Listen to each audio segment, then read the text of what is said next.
Good morning, Walker Valley. My name is Danica Dones. And my name's Caden Kelly. Today we'll be talking about NASA, Hurricane Ian, ending child hunger, and STEM Appreciation Day. All that and more on today's episode of The Spill. Smile, don't like somebody just don't. What is up, Walker Valley? I'll be your host for this semester, Lily Cruz Rogers. Oh, this behind me? It's a really cool studio. Welcome to The Spill.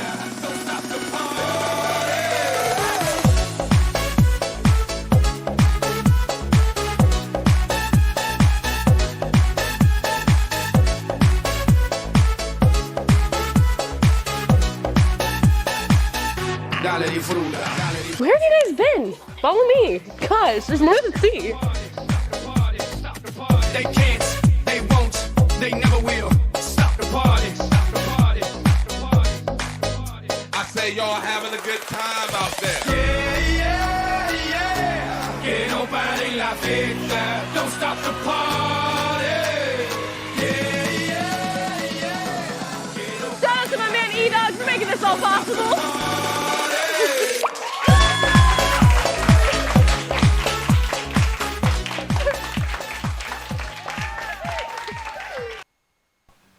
3 cosmonauts launched the station on March 18th and are completing a mission of 185 days and 2,960 orbits of the Earth spanning 77 million times. During Expedition 68, the arrival of NASA's SpaceX Crew 5 aboard Dragon Endurance will bring 4 more crew members to the space station. The crew is currently scheduled for launch Monday, October 3rd, for a short handover period with crew number 4, astronauts prior to their return to Earth shortly after. Looking at NASA 7 million miles away is an asteroid that poses no threat to Earth, but NASA on Monday aims to strike it with a spacecraft to see if it can redirect its course.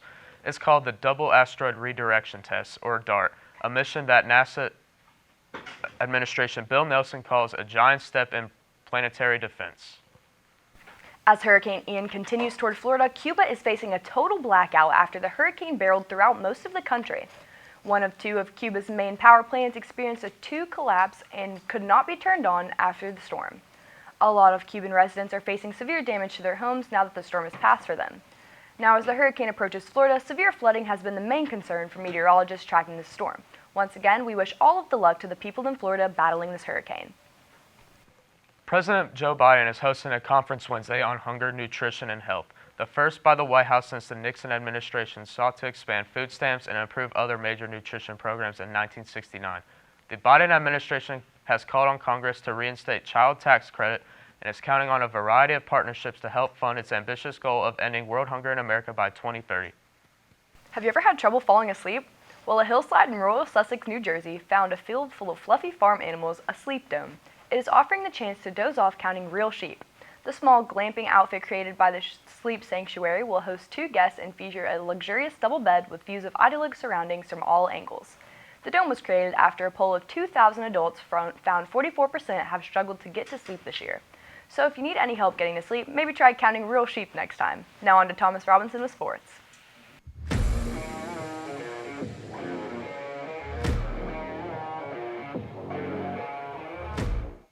What's up, Mustangs? I'm on sports this week, so I guess I better tell you what's on tap for today. Major League Baseball has entered the final week of the regular season. The Yankees have clinched the AL East for the first time since 2019, and Albert Pujols just hit his 700th home run last Friday. The MLB is also discussing plans for the upcoming Braves vs. Mets series this weekend, with the NL East likely on the line. Due to Hurricane Ian, Commissioner Rob Manfred says realistic options include shifting game times or playing 1 or more games on October 6th, one day after the conclusion of the season. The NBA is also almost back. LeBron James enters his 20th NBA season. The reigning Finals MVP, Steph Curry, and the Warriors look to defend their title, and 30 teams have finally reported to training camp. Although the regular season doesn't kick off until October 18th, these games will provide lots of competitive basketball, so make sure to tune in. In Walker Valley Sport News, tonight we take on the Ray County Golden Eagles in our second actual region game. This will be the 19th time we face off against Ray County, and we are currently 3-15 and have yet to win a game on the road against them. However, this game is gearing up to be the one that could change it all. The student section theme is Christmas in September, so make sure to get up there and support your Mustang football team.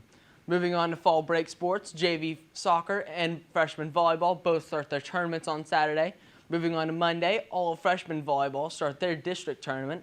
Freshman football plays at Ray County at 5 p.m. and JV plays at 7. And wrapping up Monday, soccer plays CSAS at 7 p.m.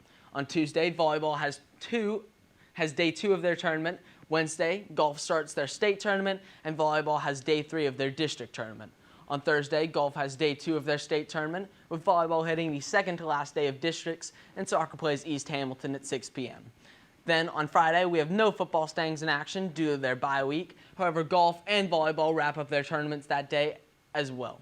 And lastly, on Saturday and Sunday, soccer has their district tournament concluding fall break. Well, Mustangs, that just about wraps up this week and next week's sports. My name's Thomas Robinson, and now back to Danica in the studio after a brief commercial. This is Anna. She's not all that different from you. She has 2 loving parents. Anna, we're so proud of you. You're like the best child we've ever had. She works a part-time job. Anna, you were the greatest employee we've ever had. I'm gonna make you the CEO. She works hard in school. Anna, you're the smartest person on the earth. You should be teaching this class. But Anna's life isn't always perfect. I can't believe you failed this test. I'm gonna get you suspended. What do you mean you can't work this week? You're fired. Anna, we're so disappointed in you. We're gonna unadopt you. Anna thought her life had fallen apart. Little did she know. Stop! Please, stop! Make it stop! Is your life falling apart? Do you wish you could get it back together? Well, then I'm the man for you. This is The Stable. We're here for you. These chips, they're your parents' favorites. They ate them on their first date. And you probably don't realize this, but your science teacher is training for a marathon. This sugary sports drink will make his thirst and your F disappear. Thanks. But mister, what do I do about my job? That minimum wage purgatory didn't deserve you. Here, this resume will get you somewhere that understands your worth. Thanks. You're my hero. Boom! And before you go, this is just for you.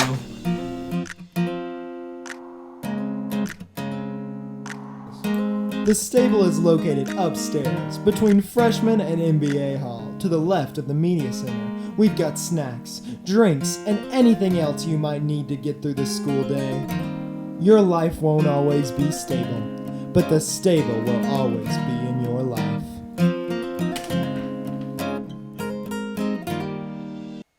The Cleveland, Tennessee City Council recently had the pleasure of formally dedicating the Chief Ron Harrison Fire Training Tower Center.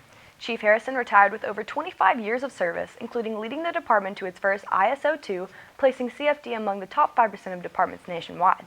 Operating out of 6 fire stations in Cleveland, the station has been providing a wide range of services, including fire suppression, medical first response, technical rescue, hazardous materials, and fire prevention for our community since 1895. As we honor Chief Harrison for his service, we thank all Cleveland Fire Department providers for protecting our community. The STEM Academy is staying busy. STEM Field Day is today from 2nd block to 3rd block. Humanities and STEM will be swapping lunches to help aid in the festivities. All STEM Academy students are to report to the auditorium for MAP. There they will meet assorted business leaders, STEM company heads, and college representatives from Cleveland State and TCAT. The students will learn how to run businesses and be educated about departments in their focus field. And other STEM news, new shirts have been designed by the wonderful Miss Callie Pierce for our STEM Academy students. These shirts are $10 for all shirts smaller than an extra large and $12 for anything that is 2X and above. Please see your math teacher for an order form. Don't forget, the Drama Club's newest play, The Crucible, is almost ready to debut. It will premiere on October 13th and continue on the 14th and 15th at 7 p.m. Then there will also be a matinee on the 16th at 2:30 p.m. It will take place in the auditorium with $7 admission for adults and $5 for students who bring their IDs. Come support the Drama Club and see a very October-appropriate performance. Hope to see you there. Mustangs, after tonight's game, we only have 3 more games left of the football season. The theme for tonight's game against Ray County is Christmas in September. The next game is away at McMinn, and the theme is Gone Fishing.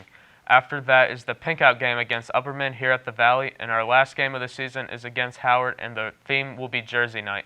Remember to show up and be loud as we close in on the 22-23 Mustang football season. Now on to weather with Noah Birdwell.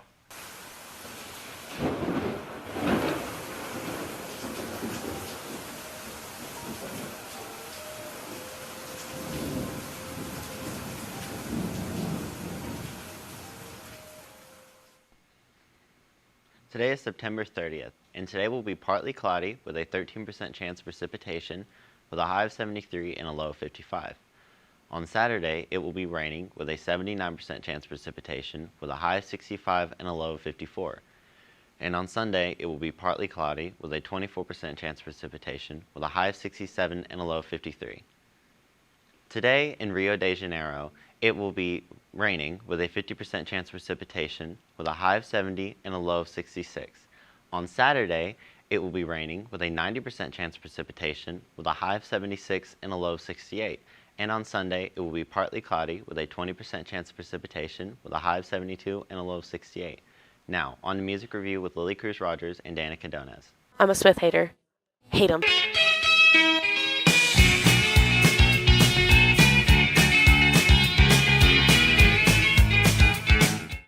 Guys, I'm here with Mr. Smith, who is a Smith. So we gave him homework to listen to the Smiths. Mr. Smith, did you follow through? Of course I did. You did? Okay, what song did you listen to? This Charming Man.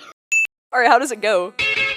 The Smiths were an English rock band formed in 1982 in Manchester. Morrissey sang lead, Johnny Marr played guitar, Andy Rourke played bass, and Mike Joyce was on the drum. They are recognized as one of the most significant artists to come out of the British indie music movement in the 1980s. Ed, what is your favorite Smith song? Another double-decker bus. That's a really good choice. not Oh, I'm done. sorry.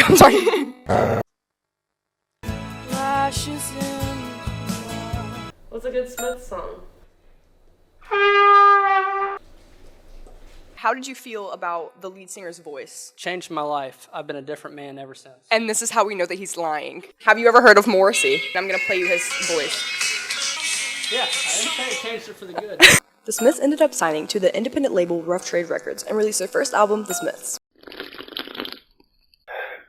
The band's combination sound of 1960s rock and post-punk is a rejection of the synth-pop sound of the time. Several of the Smiths singles charted on the UK Top 20, and the rest of their studio albums charted on the UK Top 5.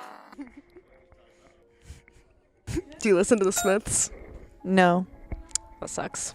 Smiths predicted the Queen's death. I would like you to put your feet away, please, before I continue this. Tuck them under the chair or something. I'm trying. Okay. Really hard. So you know the song "The Queen is Dead" by the Smiths. Of course. Well, how are you gonna tell me that they didn't predict that if they're not magicians in their own brain? What's your favorite Smith song? How soon is now? I don't even know that song. What? I don't listen to the Smiths. Then why are you asking the question?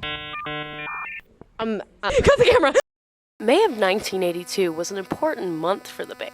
This is because Steve Pomfret and Johnny Marr decided to go to the home of Stephen Morrissey and ask him to form a band. The Smiths. What do you think? They aight. Do we have milk here? We're live, by the way. We're not. I just made a playlist about them. It's called Sad, because the Smiths is mostly sad music. Tension that led to that breakup was because of a royalties dispute, where Morrissey and Marr both wanted 40% of the royalties, leaving the other two with only 20%. They couldn't agree on the matter, and, you know.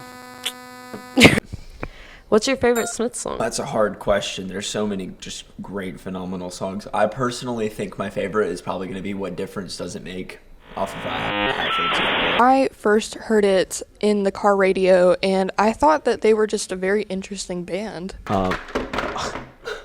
Alright, so I'm sure that you guys are well aware by now that I am a huge Smiths fan, and I absolutely love the Smiths. I'm not a huge fan of the Smiths, if I am being quite frank with you. And I am being quite frank as of this moment. I do rate them an 8 out of 10. 2 out of 10, not a big fan. I don't really have any reason other than I don't love the sound of Muppet. Minus 2 points because all of their songs kind of sound the same, but that isn't technically bad because that one song that they all sound like is a good song, so that's okay. Even though I could listen to Man or a Muppet on repeat for the rest of my life and be a happy woman, the opposite can be said about the Smiths. Other point is deducted because Morrissey's voice is a voice only a mother could love. You should give them a taste. We get a little, try them out for yourself. Stop recording. Milk. Thank you. You may be seated. That's all for today, Walker Valley. My name is Danica Donez. And my name is Kaden Kelly. Have a fantastic fall break, Walker Valley.